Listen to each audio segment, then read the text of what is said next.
Another beer today coming out of Michigan, which is really no shock. Michigan fast becoming a mecca of beer as far as states go. What is kind of weird, however, is this beer is not from Bell's or Founders. That's right, it's from a brewery, a microbrewery called Dark Horse, as a matter of fact, in a town called Marshall, Michigan.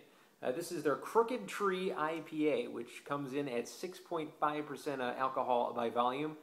Uh, Dark Horse Brewery, basically founded by a guy named Aaron Morse. Aaron Morse opened up a microbrewery on the same land that his father's convenience store was on. So basically, he owned the convenience store, his father did.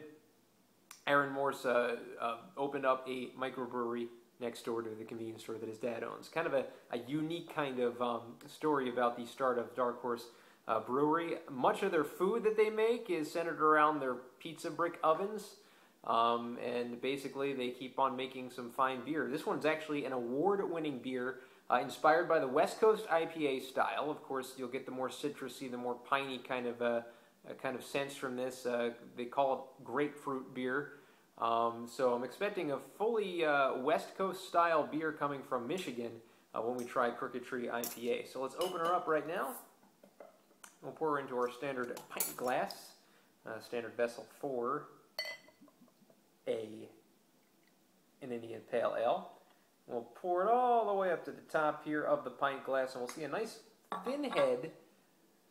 Not too much going on with that head, very thin, maybe half a finger as you can see. And I do see the very darkish kind of color of this IPA, not a very light IPA. It is darkish, and it does have very little transparency to it, as you can see right here. Some lacing to it, let's see.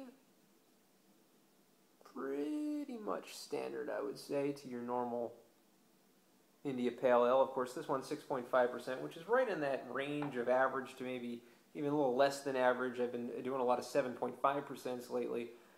This one a little bit less than that. So let's see what the aroma is here of Crooked Tree IPA. Definitely getting that grapefruity kind of smell, that citrusy smell that you're used to with the West Coast IPAs compared to the ones east of the West Coast. A little bit more of a faint kind of smell of it. Not very pungent as some of the West Coast IPAs are, such as the Green Flash and even Pliny the Elder. We'll see if that kind of clears up as far as the aroma goes as we taste Dark Horse Crooked Tree IPA.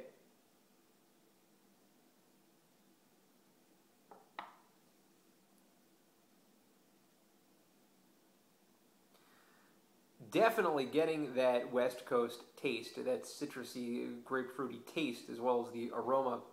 Not quite throughout the entire beer. Actually, it starts out like it might go that way, and then it kind of ends up as a regular, kind of dry finished East Coast IPA. Kind of a weird mix.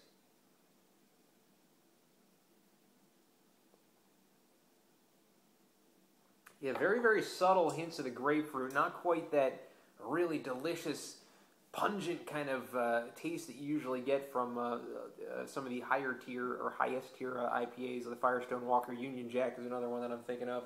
So, as far as a recreation or a creation of a West Coast style IPA, I think it's a valiant effort. However, I think it falls a little flat, as a matter of fact, in my opinion. Overall, though, good drinkable beer. If you're not even thinking West Coast IPA, tastes great. I'm going to give Dark Horse Crooked Tree IPA. I'll give this one a 6.5 out of 10.